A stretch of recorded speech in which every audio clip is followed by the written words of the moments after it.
Welcome to Building Blocks for Apartment Investing.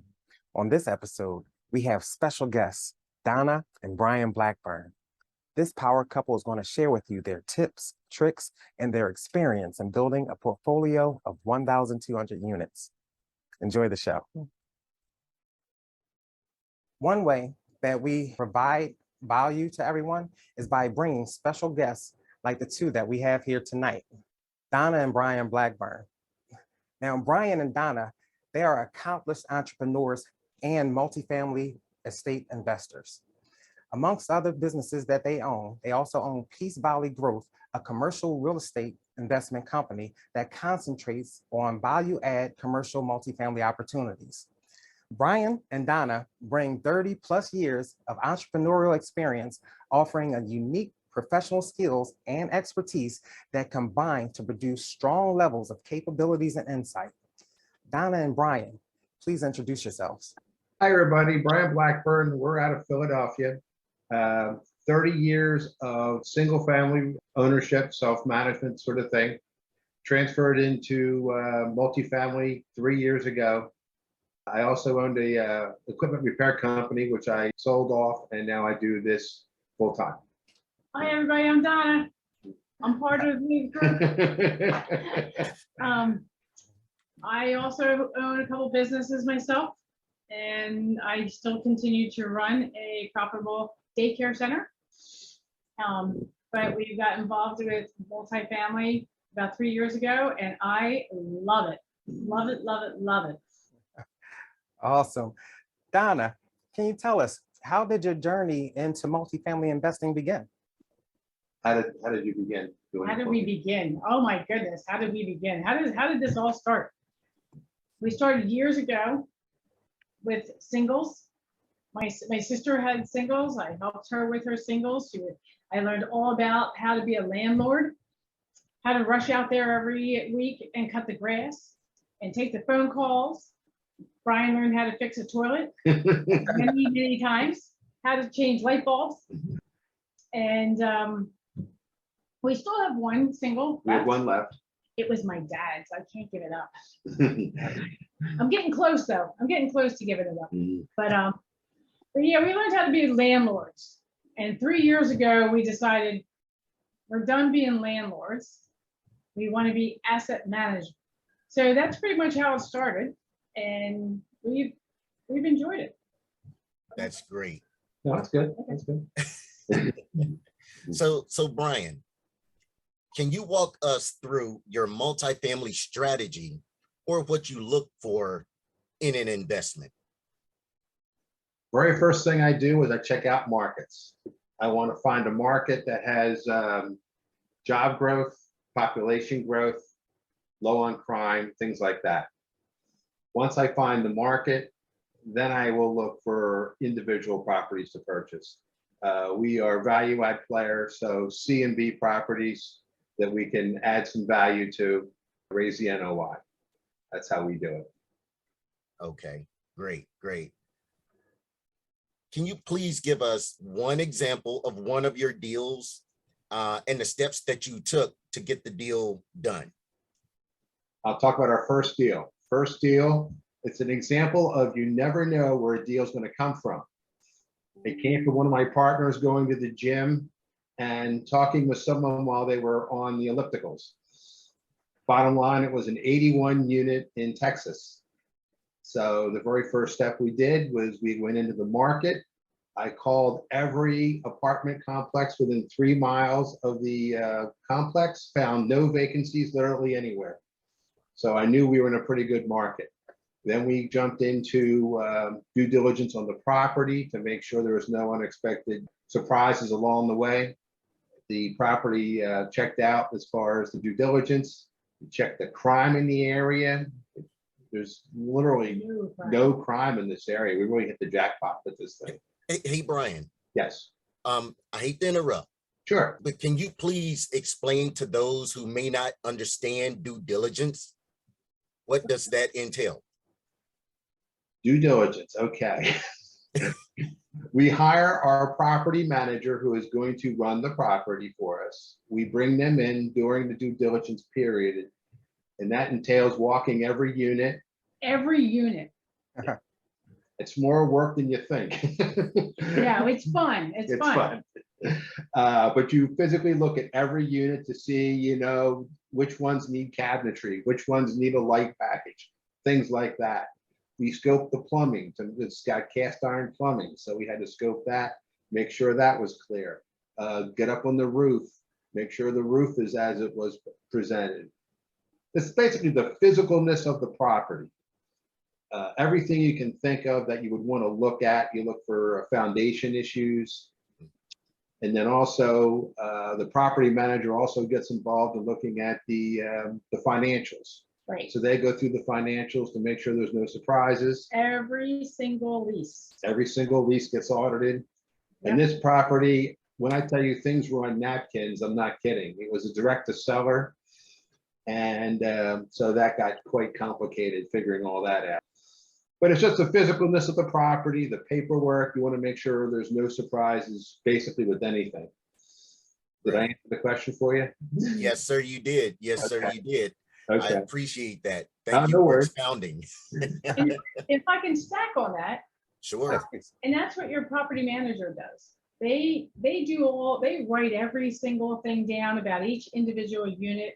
Brian and I were just there to tag along, take pictures, and make sure it's all happening properly. So again, we're not the landlords, we're the asset management team. Yes. Cool. What financing did you use in order to get this deal closed, and what steps did you take to obtain the funding? That was, we had to use a bridge loan on this one, just because the financials were so poorly kept. It was a little challenging to get the bridge loan done because of the way the financials were, but that's what it took to get it done. Okay. So in order to achieve that bridge loan, or in order to achieve success in this business at all, I know that you need a strong team. Could you tell us a little bit about your team? Yes, we have a great team. We have teamed up with Quattro Capital, and there's 5 of them, and they are amazing. Everybody's got their role, and in order to pass through the lending process, we have a person who takes care of every step of the way, and just each person takes on their own lane. That's what we call it. Our partners are right there. They have made relationships with lenders and property managers, and it's nice to have partners who are just as dedicated as we are. I would say the partnership really is key, because as we go further along, I mean, I tried to do this a year and a half on my own and got nowhere. You really do need a team. You need to know what you're good at and what your team and what you lack, and then look for what you lack. And Quattro was a great fit. Okay. Okay. So to kind of piggyback off of that, now you guys just mentioned team. All right. So what qualities do you look for in someone when you're going to do either a joint venture or a syndication? And also, what types of qualities should aspiring investors look for? You want to look for people who you can connect with. You want that synergy. You want to be able to align with them. We were looking for people who care about their tenants. You know, we're not just going in. I mean, we talked to many different people, and some people just want to go in there, bulldoze, raise the rents, make the money, get the acquisition fee, and move on. And it's not about that. It's about the whole picture. You know, when you get into a property, you have to care about the people. You can't just raise the rents and kick them out and get new rents out. You have to give them value. You know, if you're gonna raise the rents, give them a nicer place to live. Give them upgraded appliances. Give them a playground for the kids. I'm all about the playgrounds, guys. I gotta have a playground. It's gotta look nice. You know, give them value. And if it still doesn't work out, that's okay. But you have to worry about the community. You've got to look at the other properties around it. You know, if you're gonna come in and just buy a property just because of you can make money, That's great, but you have to take care of it. You have to take care of the community. You have to put some money into it. Every time you buy a property, you've got to upgrade it. You have investors who are not going to talk to you if you're not going to make money. So you don't want to buy a property that's not going to do the job. So you want to find a partner who has the same thoughts you do, who you can trust, that they have the same, not necessarily everything, but Same the mindset. same I would mindset. say the same You mindset. want a go-getter. You want someone who's going to step to the plate and get the job done. So you don't have to stop and go, hey, did you get your job done? Did you do what you're supposed to? It's not a company where you have to push your employees. We're partners. Everybody needs to do their job. And if everyone does their part, it all comes together. Great. That's a great answer.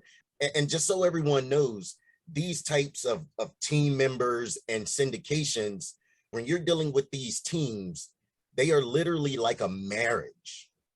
So you have to date a little bit. You want to make sure that you have things in common, because you're literally gonna have this asset anywhere between 3 to 5 or 3 to 7 years. And you want to make sure that you guys have almost everything in common. And the most common thing, and thank you, Donna, for saying, like, one of the things is the residents. You want to make sure that these team members have the residents first. That's the number one thing, to make sure that you're taking care of the property. And speaking of property, and you guys have mentioned it once already. So my question to you is, how did you guys select your property manager, and what do you guys look for in property managers? We got involved with Quattro Capital, and they had a pre-existing relationship with the property manager that we use now. The City of Property Management is who we use. And they already had the relationship. So that was something that we did not have to do, because we trust our partners. They said, we like these folks, we want to use them. So with the properties that we have with Quattro, that is in fact how we use. And the reason Quattro hooked up with the Cinia is because exactly what we were just saying, shared values. During the pandemic, we had tenants that couldn't pay. And then after the pandemic was over, they got themselves way in the rears. And of course, that all had to be paid at some point. And some property managers just want to throw them out. Pay up or get out. And Quattro doesn't work that way, and neither does the Cinia. So we were able to work with folks in a synergy between us personally with Quattro and also with the Cinia, that we all share a common mindset that people need a place to live, and if they get themselves in a little trouble, we'll work with them to work it through. So it's that kind of thing that makes us like working with the Cinia. And they were able to find programs that could help them. I mean, it wasn't just like, if you can't pay, get out. It was, let's find a program for you. Now, were there some who still didn't work with us? Yeah, we had some who didn't want to cooperate, and they found the door. But there were a lot of programs out there, and we were impressed that that the property manager went and seeked them out and found them and helped the people. It's just nice to know that they're being taken care of. And as an investor in our own property, you have to know that the people who are taking care of your investment are doing the right job. Speaking about that, as far as the day-to-day activities that go on site, could you speak about the turnovers and updating the units? How and when are you performing the turnovers? That's a tough question to answer right now, because we literally have had like Very almost little. 0 turnover. Oh, wow. I mean, I'm serious. And the challenge that creates is trying to get your renovations done, trying to get your CapEx. Sorry. Try to get your CapEx budget things complete. It's challenging when no one's moving out. So I think we've only had 2. I think it's 2 we've had to move out. We got a couple. The key is to be prepared, because of course now with the supply chain issues, you have to know, you have to plan for things months in advance now to make sure you have what you need And we were able to get the turns done on those 2 units like within 2 weeks. That wasn't an issue, but we had planned for that 3 months out. So I'd say the biggest thing right now is planning. And if you have turnover, that you can actually get the work done. Well, I see that you must be doing an awesome job with selecting your property management company, because I know they play a key role in tenant retention. Now, just to speak on what you said, as far as only having 2 turnovers and you still have to rehab this property, when rehabbing the property, how do you work with tenants that don't want to move from their unit, but you still have to update it? Well, you have to get creative. You have to think outside the box. But one of our partners came up with a really great idea is, and again, you have to offer value. You want to offer value to them because you have to raise the rents. And you can do an appliance package. Just offer them new appliances. They don't have to move, but you can give them new appliances, you know, and ask them if there's something they need or they want. We do have to raise the rents. Right? That's a tough conversation to have. But you want to give them value of some sort so that, you know, they know that they're getting something for their money. And, you know, it has to be a win-win for everybody. We try to do things that you can get in and out within a day or so without Disrupting them too disrupting their much. lives, like an appliance package, maybe painting a accent wall, doing maybe some light extra up and beyond, like in the bathroom, just something that wouldn't require them to move out. I mean, we discussed flooring, but that's too invasive, things like that. It's just too, you can try to get done with a tenant in space, so. Right. A balcony refresh, Mhm. decks, back doors, something they can feel good about their place. Awesome. Good.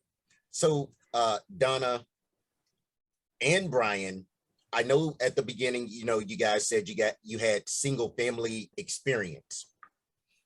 So by any chance, are either one of you a contractor? No. Okay, great. So my question to you is, how do you set your daily maintenance budget or your capital expenditures at your properties? Pretty much you have to have that relationship with your property manager. They know the numbers. They know that's their job. That's their job to know. Our job is to take the information from them, know what has to be done on the property during due diligence. Mhm. And that's how we come up with our business plan. What we're going to do to the property. Okay, How much is it going to be? How much are we going to have to raise? And then we come up with a CapEx budget. We have to put out the numbers and see, do the numbers reflect the return? You know, you can't spend more than you're going to get back. And then you have to improve the property. It all has to balance. All has to balance out. But this started when you due diligence with your property manager. That's the foundation of coming up with your budgets. awesome, awesome. And I really and truly hope that the people who are listening are really paying attention to how crucial that one team member is. Your property manager, as we both know, they can either make or break your business plan. Yes. They can definitely do that. And go ahead. I was going to say, the 2 of our properties, that's exactly the reason why the owners were selling. Poor property management. Right. Oh, yeah. So you're exactly 100% correct. Because I live in Philadelphia. My properties are in Carolina and in Texas. So it's not like I can just hop in the car and bounce there in a couple of minutes. So you really got to trust your property manager. That kind of reminds me of a question that I want to ask you both is, at either one of these properties, did you guys retain your property manager? The property manager that was there when you purchased it? Neither one, no. The one was self-managed, and the other, the property management team, was the reason that the seller was selling. So we knew they were not going to be a good fit right off the bat. Yeah, good, good. And Yeah, they tried a couple property managers before, they finally gave up and said, forget it. We're selling this. that's good. That's good. Your maintenance personnel, the maintenance personnel, are they on your payroll or are they paid through the property management company? They get paid through the property management company. The Okay, property pays for it, but it goes through the property manager. right. And they are employees of the property manager, not us, But we pay their but salary. we pay their salary, You yes. pay their salary. Sure. Okay, for people who are listening, when you get a T12, which is the trailing 12 financials on a property, they're broken out by income and expenses. And an expense that will often show up is payroll. And then there's also a property management fee. And so that's one of the things that you will see as you guys start down the trek in multifamily, that you'll start to see these things. And William will tell you a little bit later on about the definitions that we did for 2 consecutive months that you all who are just starting down this trek would really want to go back and watch, so that as we continue to talk about these terms, you will know these terms.